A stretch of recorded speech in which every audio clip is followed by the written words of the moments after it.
Jason Fulmore with 6 Minutes. Today I'm here with Georgia coach Steve Hale. Hey, Coach. How you doing, Jason? I'm doing great.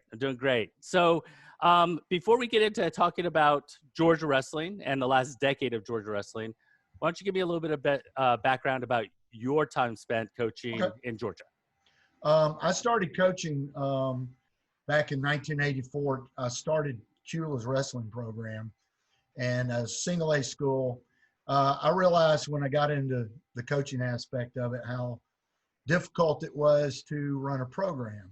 So I was there a year, had the opportunity to go work in 1985 with Brian Haig and worked with Brian Haig from 85 to 90. And then I went at Redan, and then I went to Avondale and coached there 2 years and got involuntarily transferred out of the school. And even though I was a coach, I was the last man hired, first one out.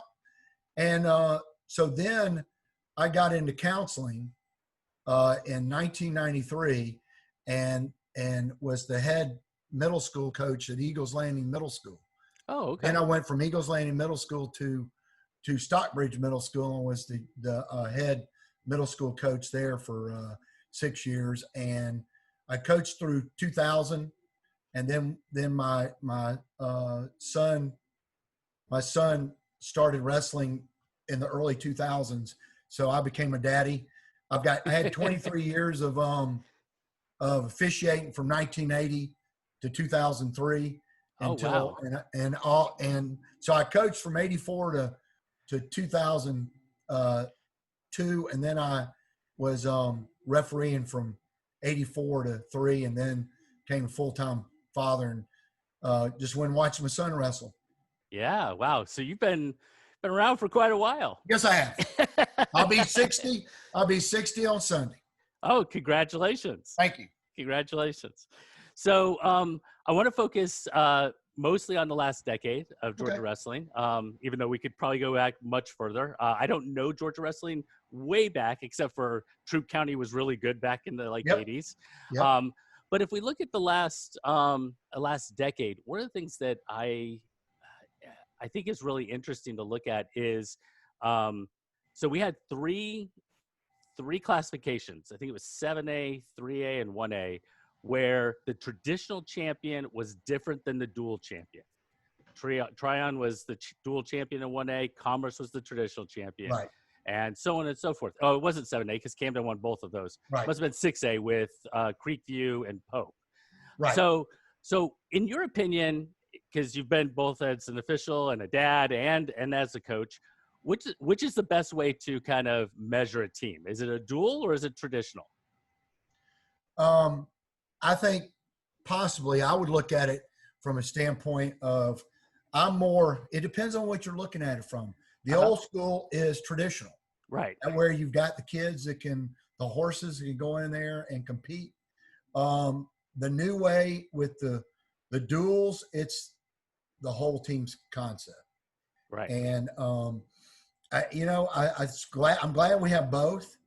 I think it gives some of these schools like like you said, Tryon and Commerce and Creekview and Pope. I know Jefferson has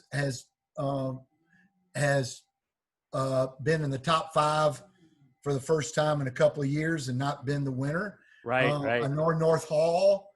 We've had some of these schools like Richmond Hill that have, and 1 year I think we had Banks County that did well in the last 10 years.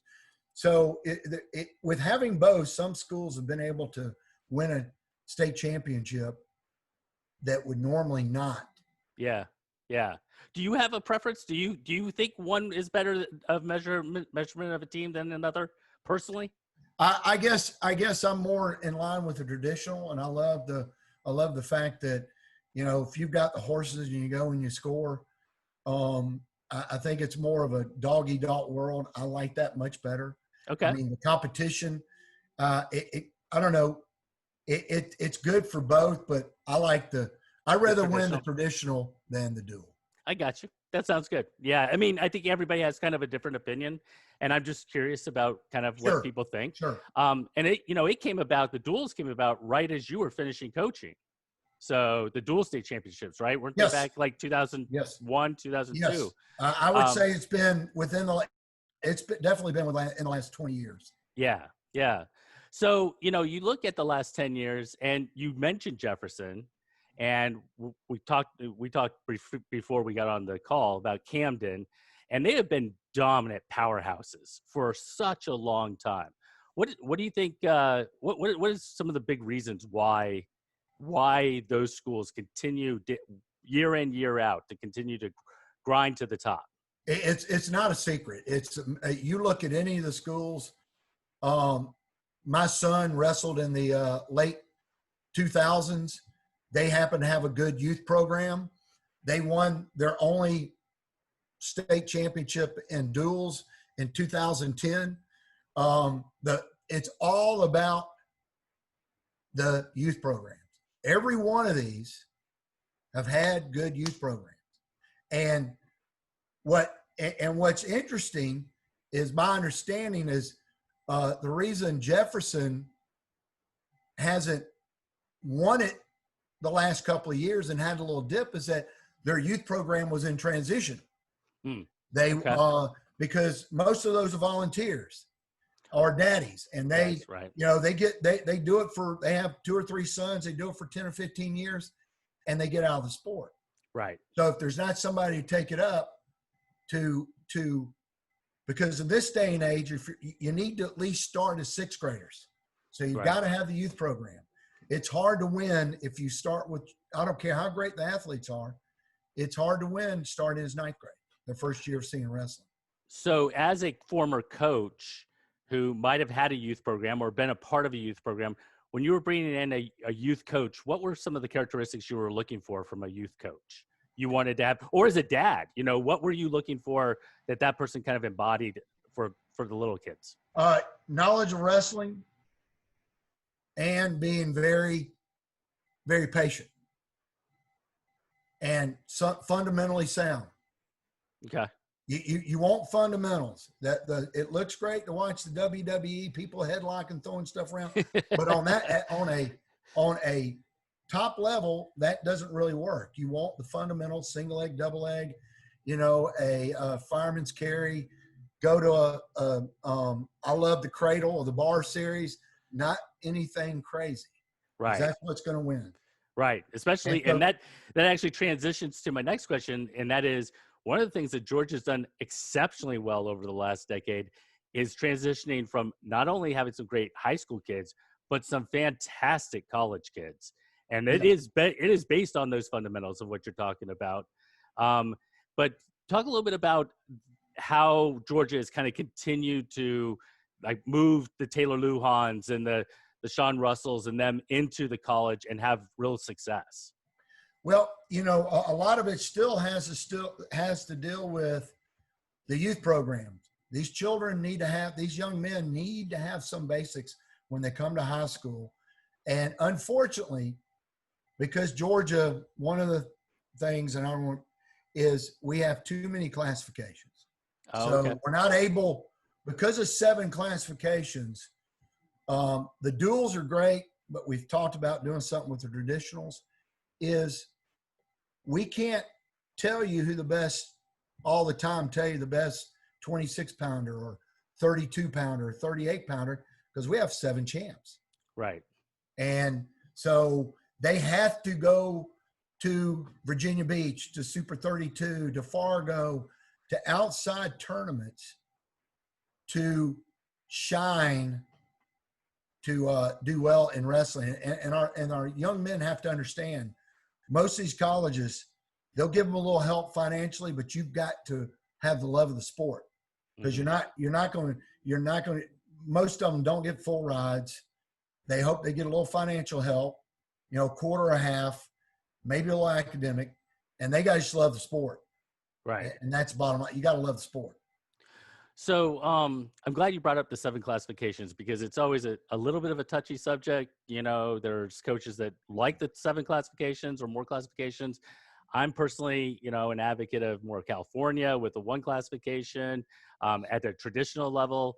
Um, what if you were to kind of identify? Would it be one classification, or would it be, two or three? Well, the political answer to, I think, would make at least the majority happy. And that would be keep the duels the same. Okay. Let everybody get a participation. All the teams, 7 classifications, have 7 champs. That's great. That gets an opportunity. Then take it with the traditional and combine 1 and 2, 3 and 4, 5 and 6. And if you want to let 7 be by itself, that's fine. Okay. We need to go. It is hard for, and the duels give you the participation. Well, if you want your best of the best to shine, they need to wrestle really good kids.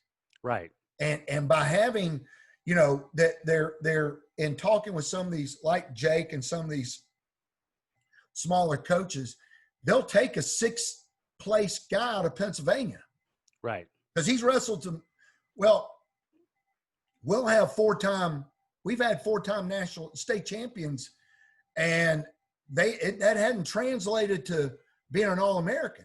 Right. Because you don't know always what the competition is. Right. And I think when you combine them, I would be fine with 1. I think that'd be too much too quickly, but let's combine it and get it to where you get to see the best on the best. Yeah.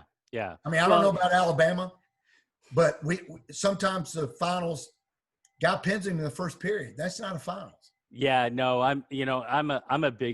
so first and foremost, I'm a fan. So I love to watch the tough matches that come down 3-2 and, those sorts of things.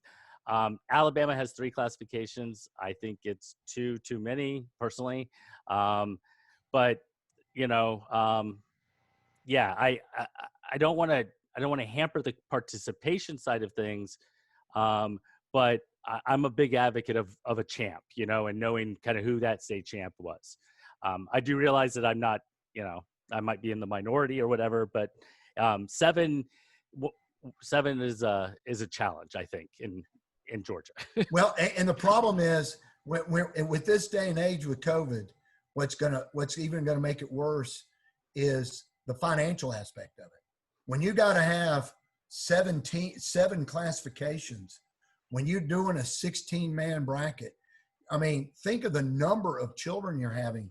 You've got to do it in 3 days or 4 days. We did 1 year, 4 days, and that was just too much school out. So now I know they're in the works. I haven't heard the final of trying to cut down the numbers to an 8-man bracket or a 12-man bracket or something like that. Yeah. Because we can't, we got to be able to do it in 2.5 days. It shouldn't start on Wednesday and be ending on Saturday.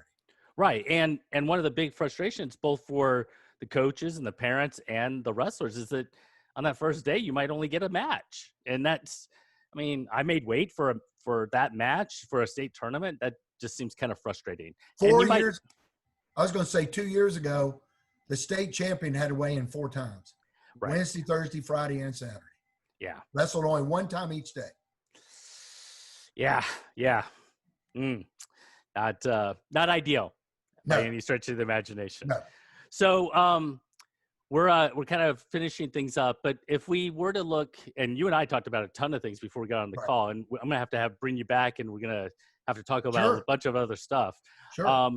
But as you look forward to this coming year, and let's just assume everything goes okay with coronavirus, and I'm praying for it. We got to learn to live with it. I agree with you. If you were to look forward, what are you looking for just as a fan sitting in the stands for this coming year? Or is there any particular teams, any particular individuals? What I'm looking forward to, and I've talked to Bud Hennerball a little bit, is that I think they're going to restructure it a little bit to where we don't have as many teams. Like for the duels, not doing 16, I think they're going to 12. And the traditional going down to I think either 8. That's not been finalized. So Right. I'm looking forward to seeing it concentrated down to where matches may have to go in overtime.